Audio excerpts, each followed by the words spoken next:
Good evening, everybody, and welcome in to another episode of the Faithful Dogs podcast here on a Victory Wednesday. I am Tyler Johnson, joined by Zach DeFranco, Jack Robinson. Gentlemen, how are we doing tonight? Good, man. It's not cold yet. It's not freezing yet. Soon, like 2 days.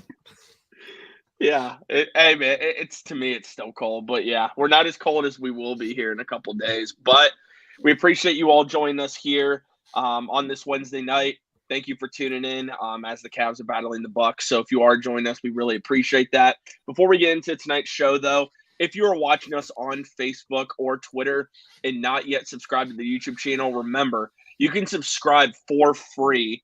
And once you do that, you are entered in for our jersey giveaway that we are announcing the winner of on December 23rd. So Friday, just a couple days away here. You guys want to make sure, again, it's free.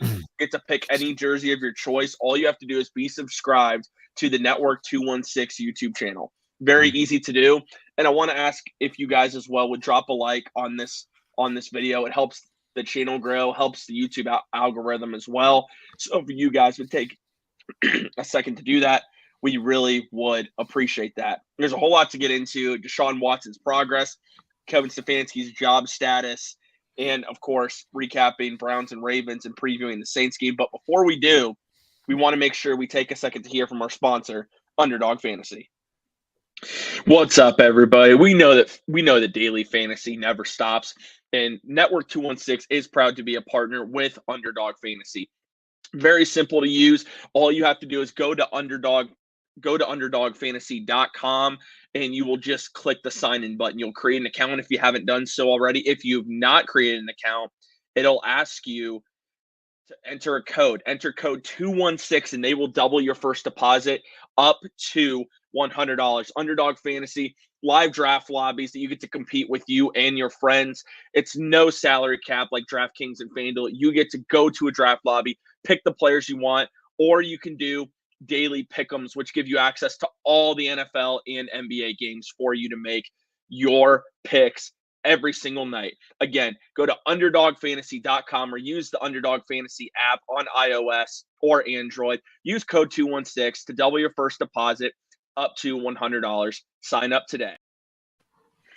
And gentlemen, the Browns were victorious on Saturday night. They defeated the hated Baltimore Ravens 13-3 in snowy Cleveland. Overall, it was kind of a hard game to watch, I would say. What were some of your takeaways from this game? For me, it was a little hard to watch, I'll have to admit. Kind of boring. It was kind of like a typical AFC North showdown in the snow in Cleveland. You know, you kind of get those kind of games. Like,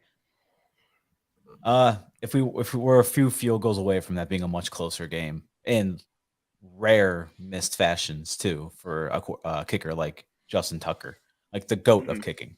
So yeah, it was a very, very rare game on even the Ravens side, even with Huntley being a starter. You know, defense is definitely coming back into form. We'll get into the Joe Woods, I'm sure, later as well. But a few takeaways I have is Nick Chubb ran the ball 20 times and our quarterback passed the ball for less than 30, and we found a way to grit out a win. So yeah, it was pretty uneventful. It's still kind of crazy that they were able to almost rush for 200 yards on us. Pretty handily. There wasn't really a lot of resistance there, and yet they still weren't really able to get into the red zone or make any sort of impact on the scoreboard in any particular. I mean, they got to the red zone twice or something, and they came away with 3 points. I mean, you'll take it, but I mean that's definitely a game that you can't expect that to happen twice. But yeah, it definitely was not the most eventful game outside of the one touchdown and the block field goal. I mean, those are things that you just don't see, especially against Justin Tucker. So, I mean, I'll take any win we can get, but this is definitely not a situation that if you had told me that the Ravens got 200 yards and we missed 2 field goals, that I'd be like, oh yeah, we probably won that game. Yeah, I mean, overall, this game, it was very low scoring. I think that was a little bit to be expected. Overall, the Ravens did not have a lot of luck passing the ball. And that begs the question, because I want to really start with the defense, because we'll have plenty of time to talk to Deshaun Watson and Kevin Stefanski. I want to talk about the defense because a lot of people are saying that the defense has looked better, which from a turnover standpoint is true. The Ravens only scored 3 points, but Tyler Huntley was playing quarterback.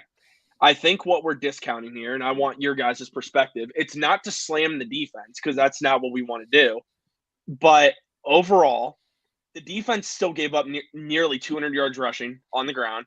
And you're in a situation where Greg Roman lost the Ravens this football game. What were your guys? Because I was telling my wife, if the Ravens ran the ball they don't have to pass. Just run the ball every time, and they were probably going to win this game. I'm not sure what happened. I'm not sure what happened there because. What are your guys' thoughts on the defense? Because the turnovers have improved, which you want to see, but I'm still not really seeing the overall great defensive performance. Secondary is getting better, Yeah. I mean, that is okay. I'm sorry, but I don't know what we got to do with safety next season, guys. I don't know if you guys noticed with me. I don't know what we got to do with safety next year to just improve that position, but. Like John Johnson makes some plays, and you're like, "Hey, that's like why you paid him." And then he any running back that goes after him is just like he's a door. Dude. Oh no, John Dude. Johnson does not know how to tackle a running back outside of just jumping at his ankles and hoping that he trips. That's not even trying in the that's all he red does. zone. I'm not trying to just knock on him, but I'm just saying, it's bad. The safety position is something that needs to be really addressed. But Tyler, like you said earlier, dude, the fact that they abandoned the run, J.K. Dobbins had 13 carries, 125 yards, and he almost averaged 10 yards a carry, dude. Yeah, it was not good. Even me and my dad looked at me and goes, why are they abandoning the run in the second half? Their adjustment was so wrong.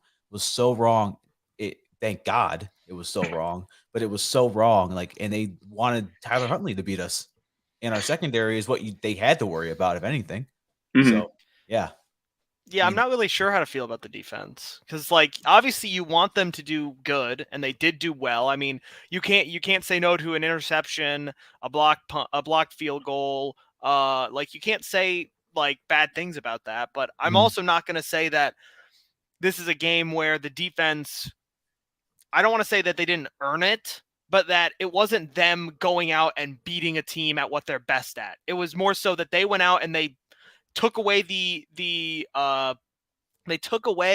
game plan that for some reason that Baltimore was trying to go after, even though that game plan wasn't the most effective method of attack for them. Every single time J.K. Dobbins got the ball, he was running for 9, 10, 11 yards. He was just busting tackles. His cuts were really good. He was stopping on a dime. Guys just could not tackle him.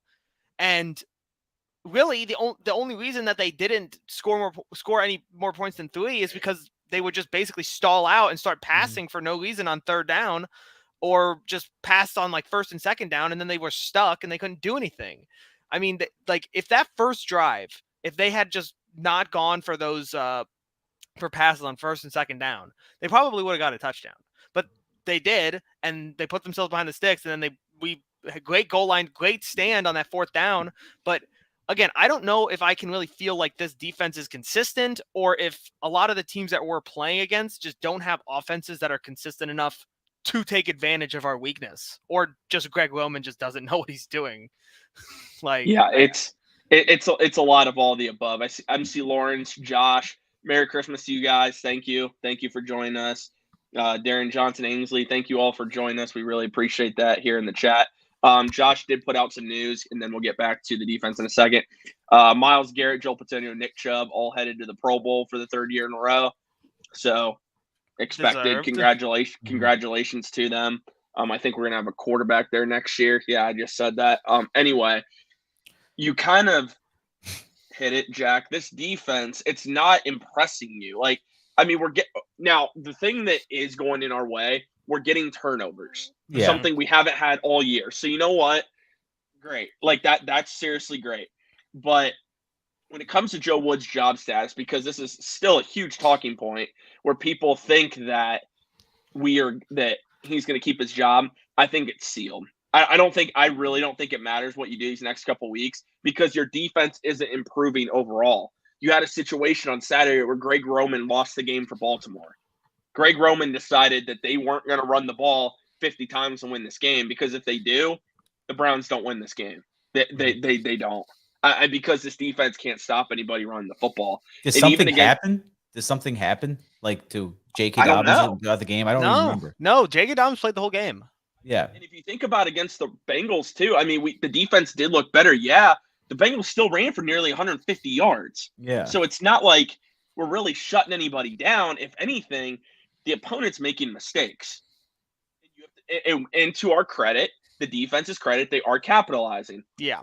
But what do you guys think the job status is of Joe Woods moving forward? Do you agree that there's a chance he can still keep his job? Because no, I'm at the point where he's what we see the last three games here. I think he's done. I think he's done. You know, it's crazy because I've been pounding the table for it, and I truly believe that he will be gone. But I've been hearing people say that they think that there's a really good chance that Joe Woods is going to stay, simply because they think that there might be just an idea that because the season went the way it was in terms of the suspension of the quarterback, and because the first couple of half the season we had, our expectations had changed, that maybe Joe Woods will be let off the hook because this season is almost like a wash. Maybe he just the way that the defense.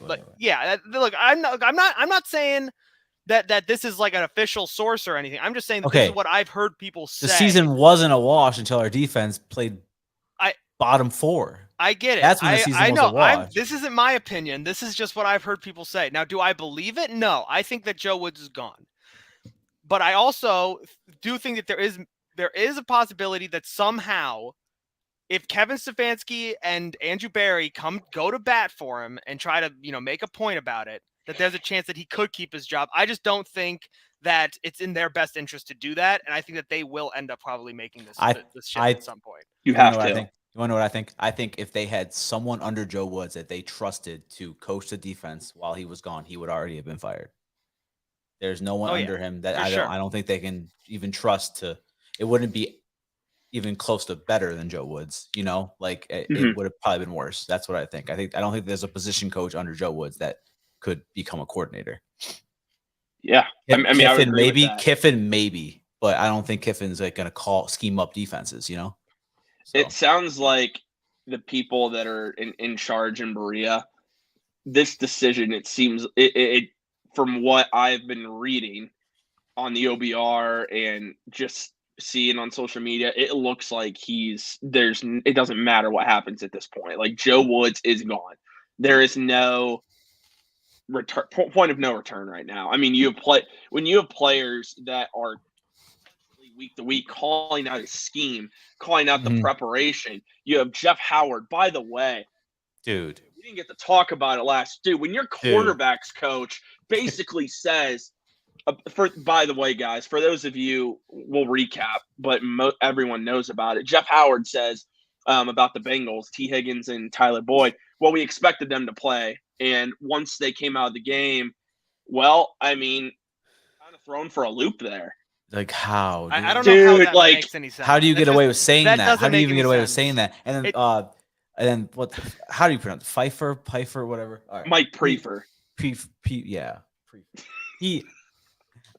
We don't know you didn't know how to pronounce Mike Prefer's name. I don't care, dude. He's a terrible special teams coordinator, and he literally made a comment about K. Dork missing kicks. And he goes, "Oh, kicker's not supposed to kick that like that." Like, duh. Then change it, bro. Thank you. Like, fix it. Help him fix his mechanics. I had no idea what is going on with our coaches. Field goals that's not intended. That like when they practice, they don't practice missing field goals. I couldn't believe it. I totally thought that was like part of the game script, is to purposefully miss the field goal. The goal is to shank the field goal. Yes. You want to shank it as far to the left as you can. And if you do that, you actually get bonus points. I didn't know that. See, that's news to me. Mike Prefer told me this. He gave me a call before the show, and he told me all this information. Well, at least he told you and not the media. Damn, because the media. Dude, when he said that, I was like, you got to be kidding me. Well, dude, that thing about the Bengals receivers, that is so strange that you would admit that. that you would say that It's we were embarrassing, planning man. for the top 3 wide receivers to be there. And then when they lost 2 of them, we couldn't figure out how to guard the one remaining guy. We couldn't figure out how to double one of the best receivers in the league. Why would you ever admit that? Like, under any circumstance, as an NFL coach or coordinator, would you ever say, yeah, we 2 of our main targets were just gone, and so our defense couldn't figure out how to guard the one guy. Instead, we just let random dudes just run past us for like 50-yard touchdowns. We just couldn't figure it out.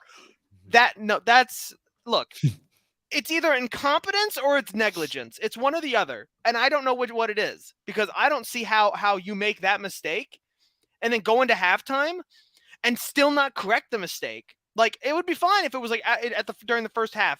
Maybe it was a little weird. Like, okay, hold on, our schemes are weird because we're guarding different guys and we don't know what their capabilities are. We don't know what their schemes are. We don't know what their outs are. They're all different.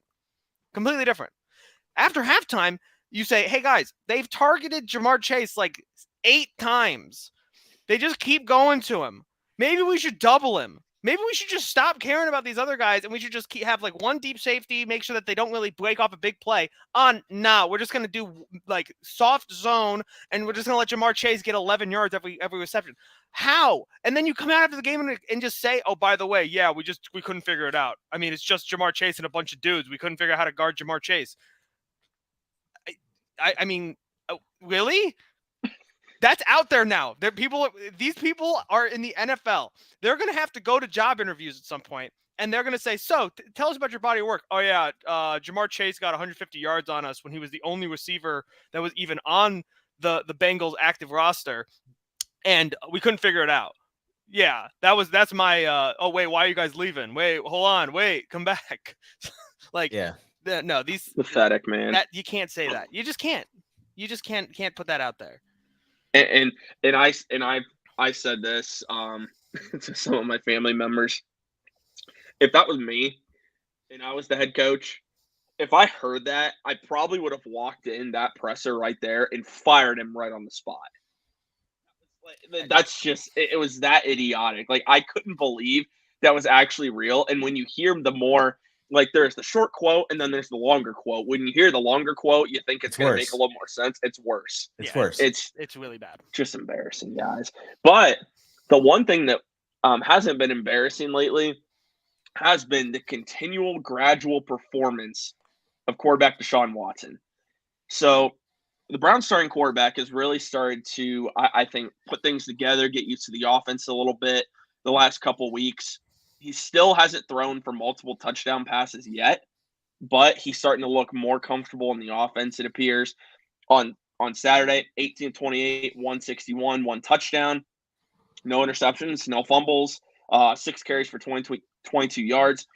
How have you guys felt about Deshaun Watson's performance these last 2 weeks? Again, the touchdowns aren't there yet, but he seems to be a lot more comfortable in the offense and really starting to find his rhythm a little bit. That's one of the main things I was going to point out was, you can even see it in the picture right now. Like, he runs the offense. He ran the offense Saturday night. Like, he got up there and he made basically the play call. Like, Stefanski trusts him to call a play, run an offense. Like, that's something that, I'm sorry, we did not see with the previous quarterback, and we haven't seen in a very long time, is a quarterback that our head coach can trust to go up there and be like, okay, you read the defense and you make the call. And dude, you're going to see a lot more of that.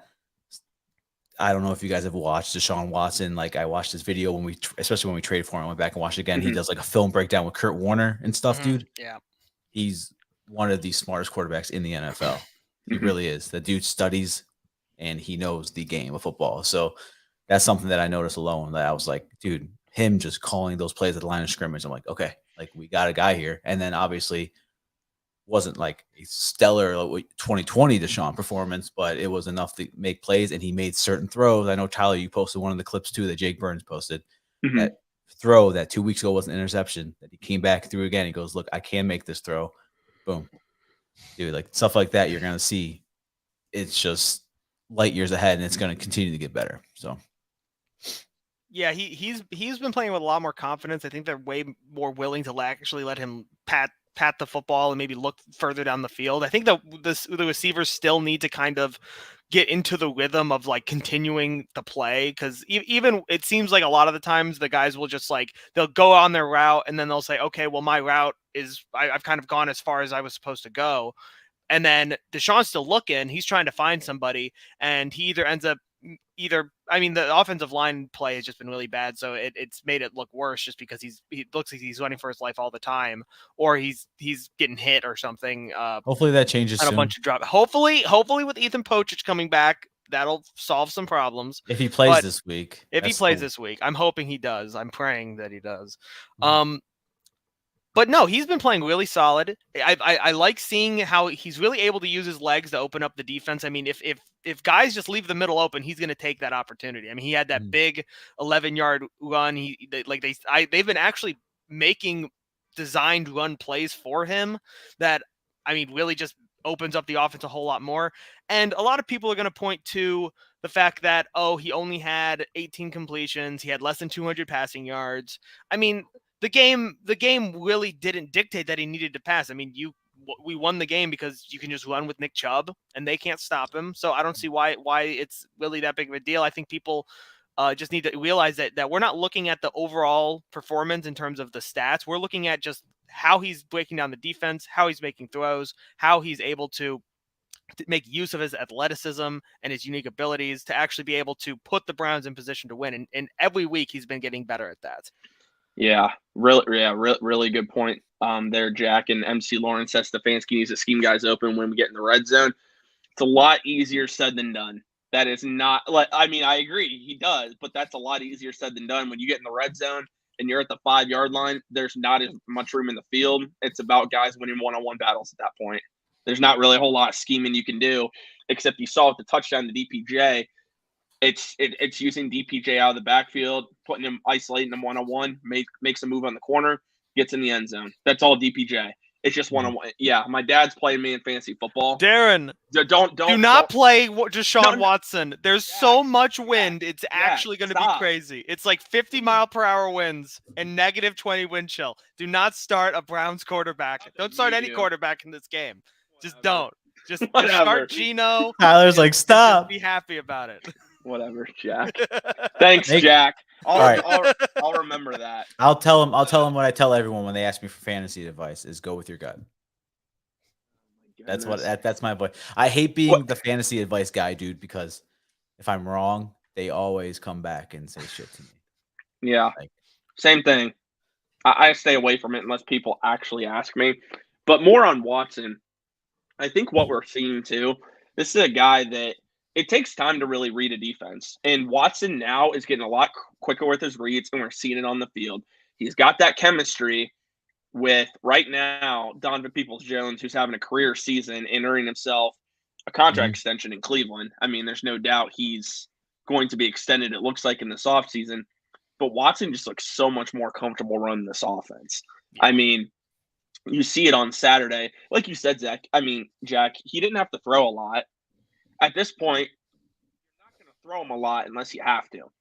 You're not, because this is a guy still learning an offense, and he's even said it takes time.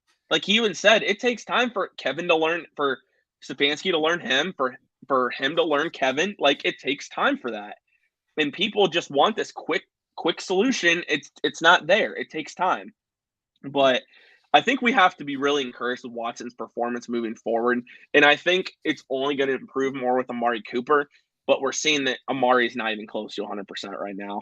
And you can just see it on the field. So what are your expectations, guys? I mean, as we're trying to end the season here, what are your expectations and what you want to see from Deshaun Watson? Constant, just getting better growth, learning the offense. And I mean, dude, if it can translate into wins the rest of the year too, that's great momentum to take in the next year, but there's still a chance, boys. It's 1%. It's not 0%. I will say, I don't want to get into all the scenarios because we do have a chance. I'll say that. Don't worry, Tyler. Next week we're gonna bring up the analyzer. We're gonna bring up the playoff brackets. We're gonna start be that dude that circles about, that circles like the we're gonna start. percentages. I'm gonna get the whiteboard and say this is what we need. This is the timeline we need to get out of here. Okay, but oh, dude. But I mean the main thing is that we just want to see Deshaun continue to gain his confidence, knock the rust off, make the throws that we know that he can make. He's been getting better, and I think that's really all that we're looking for is just him continuing to improve and get to the point where he's maybe making those deep throws that the receivers are getting comfortable with the way that he throws the ball, with the kind of offense that he allows to open up, having that ability to get out of the pocket and really scramble and make plays with his legs or make plays outside the pocket. So like all those things are things that are just going to come with him getting more comfortable on this with these receivers and with Kevin, with the play calling. And I'm hoping that with Ethan Pocic maybe coming back this week, or at least for the rest of the season, that he can at least maybe get his legs under him. He can maybe start to see plays develop better. And we can see the offense really become maybe a glimpse of what we're going to start to see next year. At the very earliest. Yeah, I think what we're going to see too as the season ends is the playbook might open up a little bit, but we're not going to see really what Watson and Kevin can be together until next year. It's just the reality. Like, we're not going to see really this offense completely transformed until next year. And Stefanski even said it. He's like, you're trying to implement a new system basically in the middle of the season. He said it's not a process that like you can just do overnight. He's just adding little by little to it, and we're starting to see it. You're seeing Watson comfortable out of play action. That was something he didn't do a lot of in Houston. He was comfortable with it on Saturday night. So it's just encouraging to see where things are at. I mean, no doubt. Before we talk a little bit about Coach Stefanski, because there's Can I add one thing to that, though? Oh, of course. About the playbook and not being able to see the full potential. They'll open it up in the playoffs this year. What? Why can't I talk about that? I agree. Thank you. I 100% agree. They'll open it up in the playoffs. They'll open it up in the playoffs. Anyways, okay. Well, right. That's all I'll say. All right. Well, now before we talk about Coach Stefanski, just want to read off some quick player grades here. John Johnson III had his best game, pretty much as a Brown, at least grade-wise, 93.1. Denzel Ward had a 90.7. Myles Garrett had an 85.3. Greg Newsome had a 74, and Grant Delpit had a 72.2. Grant Delpit, I mean, he has still his blunders from time to time. He's looked a lot better the second half of the year. On offense, Joel Petonio was the highest graded player that played pretty much the whole game, 79.7. Wyatt Teller, 77.3. Mari Cooper is a 76.8. And Deshaun Watson had his highest graded game. He was a 70.1. So nice. Slowly starting to improve there a little bit, which is encouraging. So, nice. So I wanted to talk about Kevin Stefanski a little bit, because this is a man who has come under fire a lot, and it hasn't been by us, but just Browns fans in general.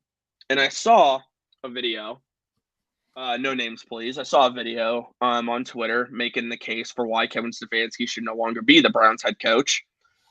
I want to follow that up with why you should not fire Kevin Stefanski. One, I'm just going to start off with a basic statistic. Kevin Stefanski is the only Browns head coach in their tenure to have a 500 winning percentage or higher against the AFC North since the team came back to Cleveland in 1999. So I want to put that into perspective. I want you guys to put that in perspective a little bit. We've never been able to beat division opponents. Truly. Never been able to beat division opponents. We finally have a coach that seems to have figured out the division, at least somewhat. Yeah, we're third. Things are looking up for us in the division. First, before I go further, what are your guys' thoughts on that? Having a coach that finally is winning games in the division. Oh, dude, it's fun because you can go into any divisional game. Like we were going into that second Bengals game saying Stefanski owns them. Like this is, this is going to be an easy dub. Obviously it wasn't, but for the most part, Stefanski does own Zach Taylor's Bengals, Yeah. So, well, it's also fun. because your division is, you play them twice a year. So you need to have somebody who at least has the ability to compete with those teams. If you don't have a coach that can compete with those teams, that's 6 games where you can easily just get completely far behind. And everyone knows that if you're not winning your division, those 3 spots for the wild card are, those are hell to get into. You need to basically be perfect the rest of the season. But if you're good in your division, if you can be 500 or better in your division, you have a way higher chance of winning your division, or at least being competitive enough that midway through the season, there's a good chance that you can actually either win the division or be high enough in that you can at least secure a wild card spot. So you need to win your division games. So having a coach that has had a lot of success is critical. Absolutely. Another statistic here as we're moving on. Kevin Stefanski, his record as Browns head coach is 25-22. That's with 1 playoff win. Other Browns head coaches since the franchise came back in 1999 are 101, 234, and 1. Yes, I just said that. Absolutely just horrific stat right there. Yeah. The Browns have only had 8 seasons in their entire franchise history where a wide receiver's had 1,000 yards in a season. Good chance Amari Cooper does that this year. And Donovan Peoples-Jones could do that this year as well. Lord. You know why? Kevin Stefanski. Yeah. Another thing about Kevin Stefanski. When you have starting quarterback, your now franchise quarterback, saying the following on Kevin Stefanski. If he messed up on a situation, he lets us know, hey, that's my fault. And that's what you got to do as a coach and as a leader. Just take the blame for every situation. Even if the blame is not on you, he does that all the time. Who said that? Deshaun Watson said that. Oh, wow. I didn't hear that. So for those of you guys that wish Kevin Stefanski would go out there and say, oh, yep, Donovan Peoples-Jones, he sucked today. Cade York, dude, we need a new kicker. You just heard from the franchise quarterback that they like the way Kevin Stefanski leads this team. Because I'm telling you, Deshaun Watson speaks for the players. Listen, okay, here's another thing. Like, yeah, it works. It can work. Yeah, and you're right about Deshaun. He does. He is going to be that vocal leader. They already said he is a vocal leader. But the thing is, like, that, like, tough, everyone's thinking of these defensive-minded first head coaches, these tough, guys, like, that bring that fire to your team, like Campbell and Sirianni and stuff like that. Like, it's good when it works. You know what I mean? That kind of stuff is awesome when it works. Look at Greg Williams. Like, we had nothing to lose. So when it was working, let's ride with Greg Williams, dude. Like, but when it's not working, it's bad. It's very bad. So a lot of these pro players don't really want to be coached like that. It's not college football anymore. It's not high school football anymore. They're adult men too. So absolutely. So a coach like Kevin Stefanski, who can get you to buy into a system. I truly believe that obviously that offensive side is bought into that system. The defensive side is just not seeing eye to eye with their coordinator. That's why I believe like switch that defensive coordinator first. And it's not like those guys on the defense don't want to play for Kevin Stefanski. It's just they don't believe in their unit, their group. It's a whole different ball game when you're down there, man. Like, the offense practices with the offense majority of the time. The defense practices with the defense. Like, you get with your clicks and stuff. But you can tell in the locker room, the team as a whole is bought in together. Watson, after that game, going up and thanking the defense after the win and stuff. Like, so it'll change. I think if you get a coordinator that can make the team buy in all year round with Watson, running Stefanski's offense, it's going to be a way different story next season. I agree. Just some final quotes here. I want people to understand something. However you feel about Deshaun Watson personally, that's how you feel, and no one's here to tell you how to feel either way. But the Browns would not have a caliber quarterback of Deshaun Watson's if it wasn't for Kevin Stefanski. Deshaun said today that he had the connection with Stefanski when they first met, made him excited to come to Cleveland and get to work with him. They have a very strong relationship. He said he loves Kevin's scheme because of all the opportunities that can be provided in the run game and the ability to spread the ball. So we can talk about all day that Watson came here for the money. That probably was part of it. But you can't tell me that Kevin Stefanski did not have good part in Deshaun Watson deciding to play for the Cleveland Browns. So that's one thing I just had to say there. And the final statistic I want to leave you with on why you keep Kevin Stefanski as head coach. The Browns' run defense ranks 32nd in EPA/rush and 31 in yards before contact per rush. Even worse, however, no rush defense has allowed more EPA per rush since at least 2000. So, you know what? Maybe get Kevin Stefanski a defensive coordinator. The Browns are a playoff team. You know, that's possible. That's why Kevin Stefanski needs to stay as head coach. And very similar, not saying he's the same guy, not saying it's the same situation. Very similar to what Sean Payton went through with the Saints. It really is. So I just had to get that off my chest, guys, because I saw a rant the other day about it, and it really kind of just fired me up because Kevin Stefanski, these players are showing you, they easily could have quit in that Baltimore game. They could have gone into that game. It's snowing, it's cold, and just completely laid down.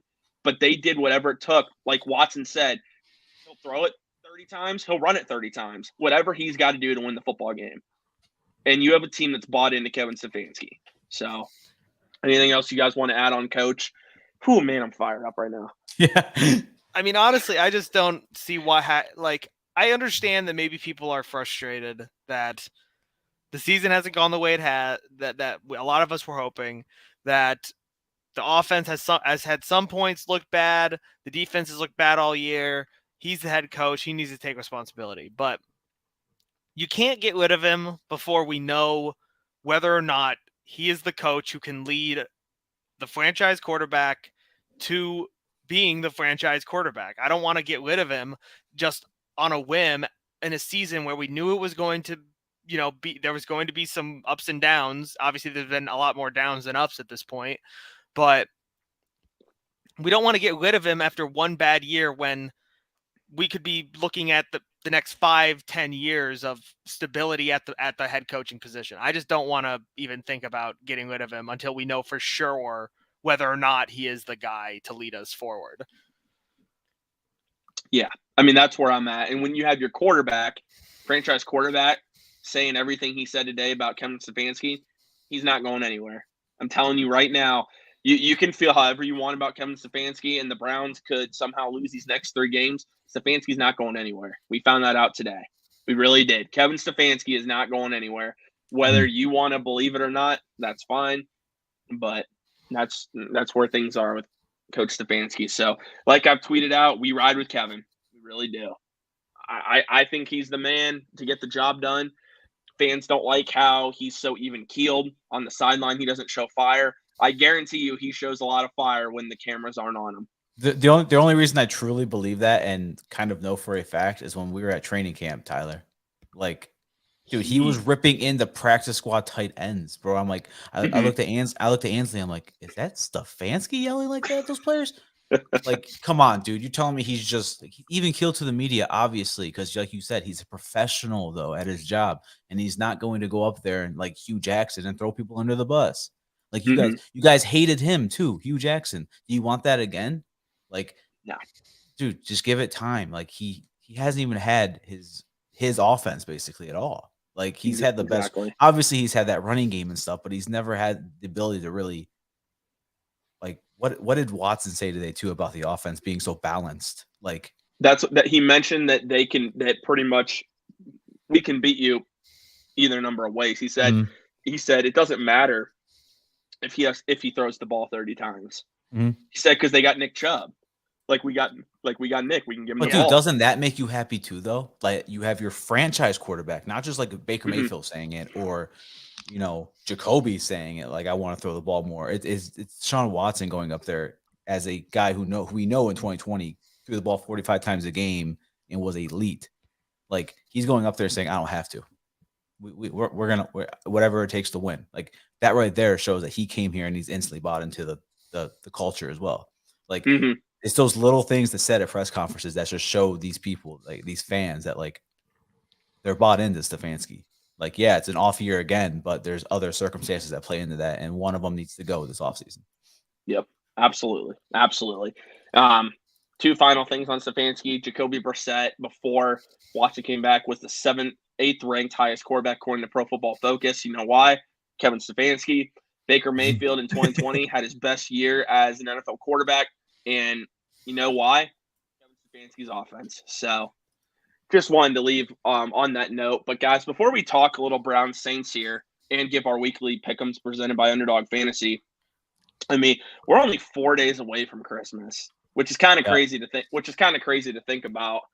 I don't know about you guys, but one of the places that I looked to get some gifts from this year was Homage. And I think the reason why, dude, their clothing is just so comfortable. I mean, I wear it all the time. I want my family to be able to enjoy the same comfort that I have. Yeah, while also repping your favorite teams, pop culture, dude. Like, all their WWE stuff is so awesome. Their throwback like NWO shirts and stuff. Like, I'm rocking the Spider Mitchell because the Cavs are playing. Had to rep the Cavs during the show, especially our MVP as well. So, yeah, I mean, Jack, that better be from Homage that you're wearing.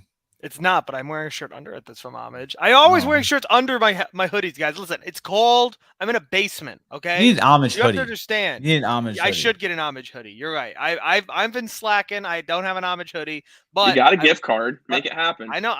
Listen, don't push me, man. Jesus.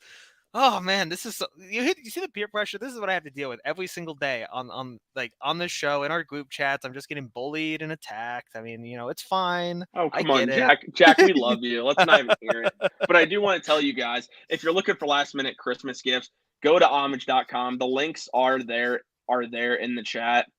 Go to homage.com. Be sure to click that link. Try to get some last minute gear. You can do 1 or 2 day shipping. And also, if you're done spending and you're waiting to see what money you get for Christmas, next day, December 26th, big day. They'll probably have new launches on that day. It's a big day for shopping. You want to go to homage.com for all, not just your Browns gear, Ohio State, Guardians, Cavs. Every sport. Be sure to go to homage.com. All the retro apparel that you guys can That's another thing. If you're done shopping for Christmas and you got some extra cash to spend on yourself, if you want to. Treat yourself. The Peach Bowl's coming up. You might want to get some Buckeyes gear, man. I know I had to do it. So I know I had to do it. So also, let's be real. There's one person every Christmas that I think everybody always ignores, and it's yourself. You need to get yourself a present. You need to go and get yourself a nice Homage shirt. You've been looking at that shirt and you've been like, oh no, I can't. I gotta wait. Sitting in your cart. It's been sitting in your cart. It's in your cart. You gotta go and check it out, man, because that you never know, man. That they have stuff there that's limited time, and you're gonna regret it if that stuff ends up rotating. You should be a motivational speaker, Jack. Well said. I know. Really should. Well Jack, that was fantastic. As we're moving on, guys. Just do it. I think I might trademark that. Just homage it. Yeah, just pay homage. Just pay homage. Pay homage. Just buy homage. Just pay homage. All right. Now, guys, the Browns are going to take on the Saints on Saturday. Interesting. Back-to-back Saturday games, but due to Christmas Eve, it's kind of nice the Browns aren't playing on Christmas. And when we did that last year, what happened last year when that happened? I don't remember. I don't remember. It was absolutely terrible. Anyway, the Browns are going to play the Saints. It's going to be a cold game on Saturday. Didn't really know. Uh-oh. You froze for a second, Tyler. Okay. But I was going to say, it's going to be a cold game on Saturday. They're expecting about 10 degrees, 50-mile-an-hour winds, wind chill about negative 20 degrees. This game coming up on Saturday, both teams probably aren't going to be able to throw the football. I think that's pretty safe to say. Nick Chubb, we have to update the injury report real quick. Nick Chubb has not practiced for 2 straight days due to a foot injury. Stefanski's hopeful he can play. That's about all he said on it. Myles Garrett has been out 2 days straight with an illness. John Johnson III has missed practice for 2 straight days due to a thigh injury. Ethan Posick, it sounds like, has been practicing. We're not sure if he'll be activated. On the Saints side of things, no Chris Olave for the 2nd straight day. Jarvis Landry ended up on the injury report, and Pete Warner's on the injury report. So this game on Saturday, guys, how do you guys feel about this game? Because this is truly you're not going to be able to throw. It's truly going to come down to a tougher team in the trenches. Why don't you think we can throw just because it's cold? If you don't No, mind me dude, it's asking. like 50 No, mile it's an hour 50 winds. mile per hour winds. I don't think anybody can oh, throw in that, man. oh, that's true. Yeah, I mean it's gonna be an ugly game. Like if we thought that the Ravens Browns game was ugly, this is gonna be ugly. Like this is gonna be like Jeez, that dude. game where the Patriots threw like 2 passes the whole game. I wouldn't be Against surprised. against the 3. Bills last year. I wouldn't be It was surprised 3. if we see something like that at this time. I wouldn't be surprised if we see less than like 15 combined pass attempts. Like I think that that's perfectly in line. And they're going to be like short dump passes, like nothing long. I mean, Nick Chubb and Kareem Hunt are going to get their work in this week. And I'm curious to see how the Browns adjust, especially because Alvin Kamara is definitely Alvin Kamara and Taysom Hill are both big running threats for the Saints, although Kamara has had kind of an off season. So I'm curious to see just how this game progresses throughout, just considering that those guys are really going to be the main targets. You might see Dearness or Ford even get kind of called up for some reps too. You might see 3 running backs this week then. I mean, seriously. Yeah, man. I really think you might. Yeah. This This is the week. I think that they should just go all like full 1940s. Screw it, we're gonna have 3 running backs. Wishbone, Maryland Eye. Just as many linemen as we can get. Just run the triple option. Have Deshaun be a runner. Just everyone's running. I don't care. You're not gonna know who's running the football because there's gonna be so many active guys that you're not gonna know who to guard. So I'm down. I'd love to see something like that. This is the fun thing about being in Cleveland is that we get some wacky weather games. That's what I like to see. That's what I like to see. That's the Christmas spirit right there. That's the Love it, Christmas MC spirit Lawrence. right there. Yep, go buy that homage gear. Anyway, Jack, continue. But yeah, no, I'm really excited to see just kind of how this game progresses because a game where it's just all running and it's cold and it's windy, I just want to see what kind of game that is because I mean we've seen games like it before, but nothing to the point where I'm pretty sure this is the lowest projected combined scoring game almost ever. I'm pretty sure like the line is like 32 points. It's 32 right now. It's gonna probably end up going down even more because so many people are hammering it. I mean, the one thing we're not talking about in this game, we might see teams go for it almost not every 4th down because it depends where you're at. Dude, you're not even gonna be able to punt. Yeah. Probably in this weather. I mean, this is gonna be truly a hard game to watch. For me personally, I'm more worried about Taysom Hill than I am Alvin Kamara. Mm-hmm. I really am. Okay. Because this is a Taysom Hill game waiting to happen. I'm going to be there, and I'm going to try not to die. But you're going to be there. Look, it's the last home game of the year. I have to be there. That's just how it is, and it's going to be. Sorry. It's going to be fun. You know, I'm not. Will too. Oh yeah, look, I said this earlier. I was telling people earlier. The weather conditions are half the fun. Somehow weathering the insane stuff that happens at the game, the rain, the wind, the sleet, the hail, that's part of the fun. What's football without a little bit of inclement weather? I mean, I'm all about like snow and whatnot for weather, but when you're talking like a negative 10, 20 wind chill, dude, you count me out. I'd rather watch it. Just get a scarf.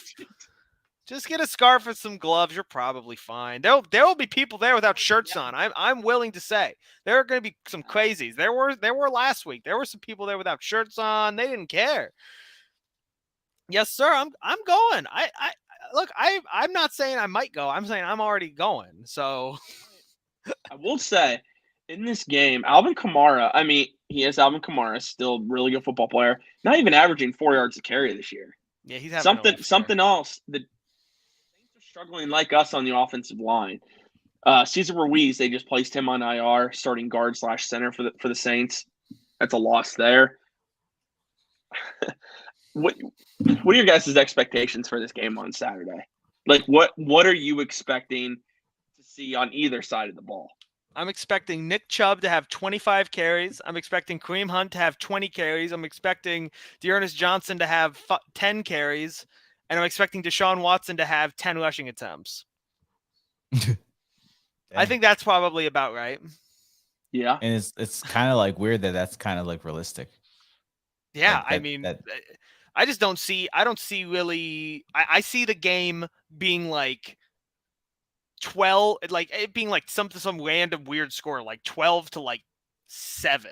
Like that's the it. And it's like two touchdowns with like them attempting to go for 2 on each attempt and missing them. I was or gonna say something. there's gonna be no field goals in this game. Yeah, and then like a touchdown where they barely get the extra point in, and then like that's the score. So I mean, it's going to be a weird game, but I expect it to be a lot of rushing attempts and a lot of rushing yards. I'd be surprised if we get even close to 100 total passing yards for each team combined. Yeah, I mean it's going to be brutal on Saturday. I mean, it really. I still think you'll see some field goal attempts, dude. That's going to be interesting. I don't think that's going to be an adventure to see if people were mad about Cade York missing a field goal. Oh man! Well, look, dude. I think man. there will be. The thing is, I don't know if you'll be able to kick a field goal if you're not like at like the 10-yard line. Like, so you're saying they're just going to go for 2 every single time, Tyler? I mean, you might be in a situation where you have. That's if you get a touchdown. Oh, dude, there's gonna be a 0. Come on, but... So you're saying they're not gonna kick a field goal and there's not gonna be touchdown, so it's gonna be a 0-0 tie? That would be funny too. Okay, given the weather, it really wouldn't surprise me because everyone's going to be running it, so everyone's just going to stack the line. Look, I trust the Browns rushing offense to not go and get stopped every single time. I mean, we have too many good running backs. We have, I mean, Nick Chubb himself like will wear down a defense throughout the whole game. Add in Kareem Hunt, add in Dearness Johnson. You have the ability to get some points on the board. I don't think that this is going to be like a scoreless game. I just think it's going to be a very fast game because it's going to be a lot of rushing attempts and a very low scoring game. So you think it's a given Nick Chubb plays on Saturday? I think that I don't know if anything that I've heard has me concerned that he's going to miss. I think it's more they're being cautious. Like with Myles Garrett, they're just like, hey, we don't want to put any unnecessary strain on your shoulder during practice. Well, Myles is sick right now. Oh, is he sick now? Yeah, it's sick. Okay. Well, even then, I'm not that concerned. Maybe if he's still sick come the Friday report, then I would be concerned. If Nick is still completely inactive on the Friday report, then I'm really concerned. If he is, I don't think he plays Saturday. Yeah. I'm just going based off what I think. I don't think that it's because I mean it just popped up on Tuesday. So I'm hoping that maybe it was just some sort of, he tweaked something or something during warm-ups or practice, and it's nothing serious. And they're just being overly cautious because they may not think that he needs to practice the whole week, which I don't really think he does. That's fair. I think there's a situation. I mean, if you at least see him limited, I think that means he'll play on Saturday. But as we're going in, and we are going to make our weekly pick'ems presented by Underdog Fantasy, Jack, I know who you're going to pick, but what's the score of this game going to be? The score of this game is going to, I'm really curious whether or not they will get to 32 points, because I think that it's going to be one of those games where if they saw it, like it might get. I'm gonna say that they're definitely not gonna get to the points. I think that it's gonna be 16-9 Browns. Wow. Okay. I think that they're gonna. Yeah, I think that they're. So there is a field goal. No, I think that they're gonna get 2 2-point conversions. I just realized we gotta make sure we announce our records. What is everybody's record? 33, 26, and 1. I don't know. What was my record after last week? That's not my job, Zach. Dude, you're supposed to keep track. I'm 40, 19, and 1. Oh, dude, I don't know my record then. Okay, he's disqualified. Get him out of here, man. I don't, dude. I didn't keep track after last week. All right. I mean, my like I know I went gosh. 3-1 last week. I'm just saying I don't know what my Oh, I don't remember what my if you record went was. 3-1, you would have been 34-16. So what'd you do this past week? 3-1. What'd you do the week before that? I think I was 3-1. Or was I 2-2? Dude, that's for you to know. Like that, I don't know. Dude, We did it over Snapchat these last 2 weeks, bro. brother. If you went 2-2, you're 36-18. He can't be 36-18. That's not the math doesn't add up. Yes, remember because I didn't keep track of 4 like you guys did. We have Oh, geez, we've guessed 60 games because it's four games a week, 15 weeks. And I missed But it. it has All to right, add well, up. All right. Either way, we'll do it for fun at this point because I don't. I only know mine. All right. Anyway, Zach, who you got on Sunday? Who you got on Sunday, and what's the score? Well, MC Lawrence stole mine. I had Browns 20, Saints 10, and they're not going to hit the 32. Right now, it's sitting at 32.5. So Okay. I don't think they're gonna hit it, dude. Okay, so I've jinxed. I've jinxed Browns the last couple times. I've picked against them. When I picked against them, they win. So I'm going to take another one for the team here, and I'm going to pick the Saints. Even though I think the Browns are going to win this game, I'm going to pick the Saints and hope my jinx continues to work. Because so far, I am getting really good at jinxing whatever team I say is going to win. That's a true Browns tradition. So I'm going to go with the Saints in this game. I think they're going to win. Oh, man.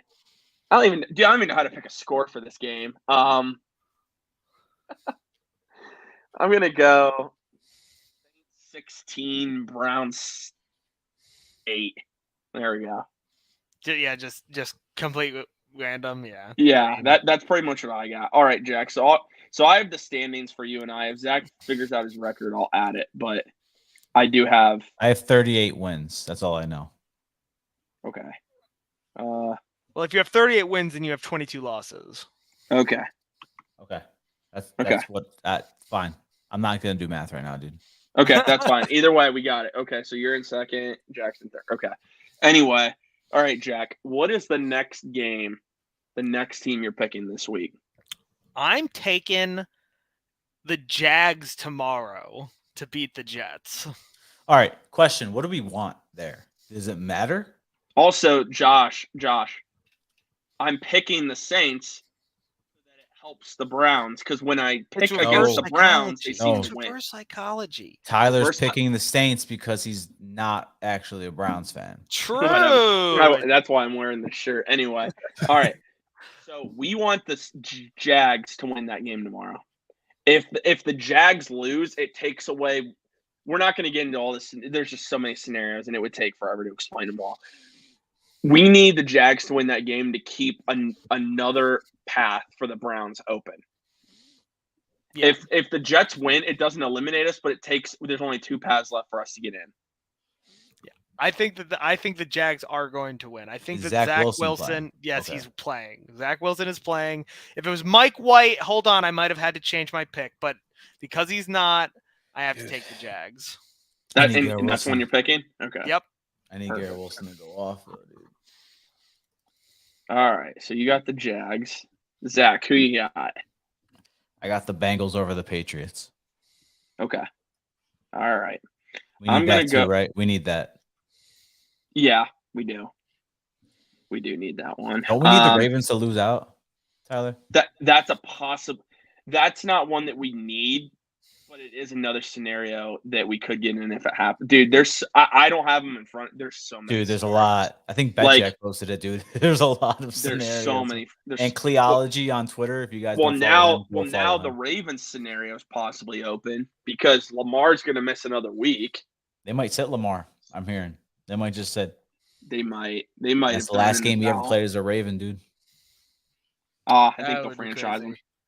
We'll see, though. We'll see. That'll be a fun conversation this offseason to talk about. All right. I'm taking the 49ers over the Commanders.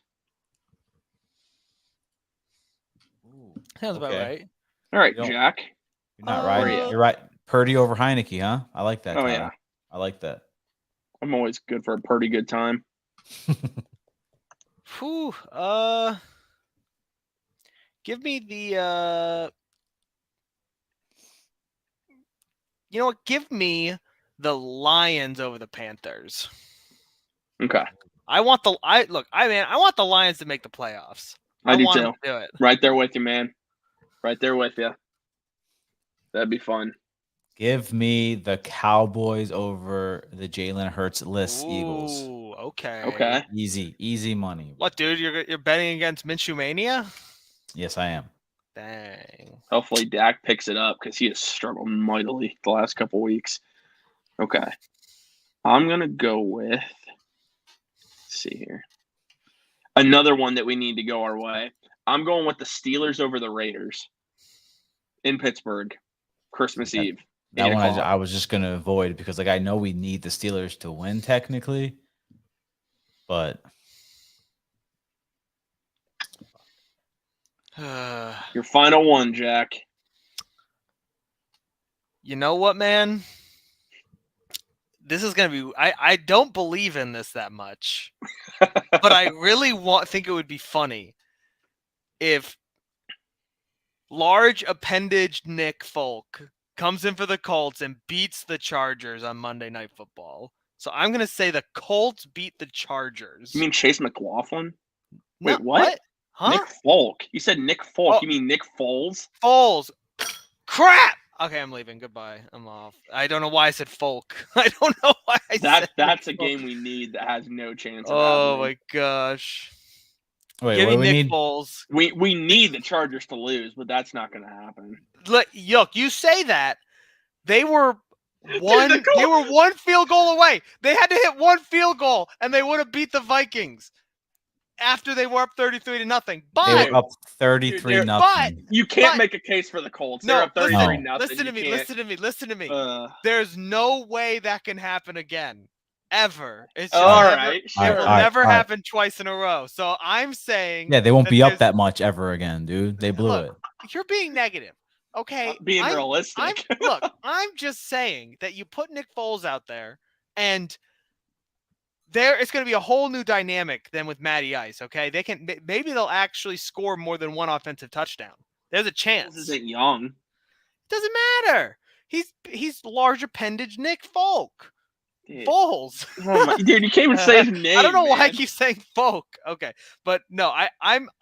Look, I know that this is a really long shot pick, but I'm gonna take it anyways because it would be funny if it happened. It would be funny. I think it has no chance, but that's okay. That's okay. All right, Zach, what's your final pick? All right, before I get there, this is something that I read today that's interesting, okay? Okay. All right, so this is assuming the Browns win out. This is @_Cleology. This is assuming the Browns win out. If the Jets beat Jacksonville, okay, this week, I know where you're going with this. but Baltimore's upset by Atlanta, we'd want New England to beat Cincinnati instead of the reverse. Because Baltimore beating Cincinnati earlier this year and consecutive losses by Baltimore plus Cincinnati would set up a winner takes the division scenario in week 18, which would clinch the Browns a playoff spot. Dude, these scenarios every year, They hurt my head. all Browns fans should have like a math degree, dude. Can't it just be like simple one year? Just win the game. Just win the game. Stop relying on other teams. Yes. There's also a scenario, and I'm not getting into it because it seriously hurts my brain, that we could get the 6th seed. But I'm not doing that. We're not doing this. Yeah, it's really easy. So, don't give up a 13-point lead to the Jets. Don't lose to the Falcons. Like, I mean, there's a bunch of easy ways that we could be we should be 8-6 at least right now. Like, oh my gosh. That being said, woulda, coulda, shoulda, man. Woulda, coulda, shoulda. Oh man. Okay, I'm going to go. God, I want to be like a risk taker for this game. Yeah, I'll do it. Okay, Broncos over Rams. That's not a risk. Yes, it is. The Rams Broncos suck. So the fact that that's a Christmas Day game. Oh, dude, they really thought that they were getting ahead of it with that game. Like, gosh, well, dude, they did with this game tomorrow too. I know it's so bad. This Jets Jaguars game was going to be trash. That's what I'm saying. It's though. actually good. The Christmas games, dude, I'm not even interested in watching it all. My mom's going to be so happy to hear that. I'm It's still seriously not football. interested. No, it's still still football. It'll be football. on. It'll Yeah. be on, bro. But I'm just Yeah. saying, I don't really care. It's still football, so it's like, but either way, it's going to be brutal. Okay, my final game. It is a Christmas Day game. And, it's going to be a brutal matchup just because both teams can't score. Of course, you already know that that the Cardinals are on their third string quarterback, Trace McSorley. Oh my gosh! So Tom Brady should have a chance. I'm going with the Buccaneers over the Buccaneers Cardinals. need it too. They do. Dude, They do, man. They're if the 6-8 and they're dude, winning their division, bro. Listen, man, if the Bucks make it in and they're under 500, They're hosting a playoff game. I think that the NFC South should be folded. I think that they should just get rid of them and they should just wait a couple of years until they don't suck. Imagine if we were in the NFC South. Oh my gosh. We'd be battling with the Bucks. That'd be fun. If we were in the NFC South right now, we'd be hosting a playoff game. Oh gosh. Well, those are our weekly pick'ems presented by Underdog Fantasy. Want to thank you all for tuning into this episode of the Faithful Dogs podcast. This is the last one here before Christmas, so we really appreciate that you're spending tonight with us. We hope all of you have a Merry Christmas. Everyone stay safe. The weather's going to be kind of brutal this weekend, it sounds like, so stay safe. Yeah. Remember, guys, if you're not yet subscribed to the YouTube channel, it's free. All you got to do, go to the YouTube channel, go to the link that we have. It's on Twitter. It's on Facebook. All you have to do, click that subscribe button. Free to do. You're entered in for a jersey giveaway, which we are announcing the winner on Friday before Christmas. So, again, be sure to do that. If you haven't already, drop a like on the video as well. You help Network 216 grow as a channel, help that algorithm grow. We really would appreciate that. So, again, we have got the Dog Chug tonight, 10 o'clock. Want to make sure you guys tune in for that one. But, again, thank you all for tuning into this episode of the Faithful Dogs podcast. If this video gets 100 likes, the Browns will fire Joe Woods. Only 100 likes? Yep, that's it. Oh, dude, that's easy. That's easy. Just do it. Just do it. Confirmed. Yep. I'll send it to Denzel Ward. All right. Thank you all for tuning in this episode of the Faithful Dogs podcast. We'll talk to you all again soon. And go Browns, baby. Go Cavs. Go Cavs. Go.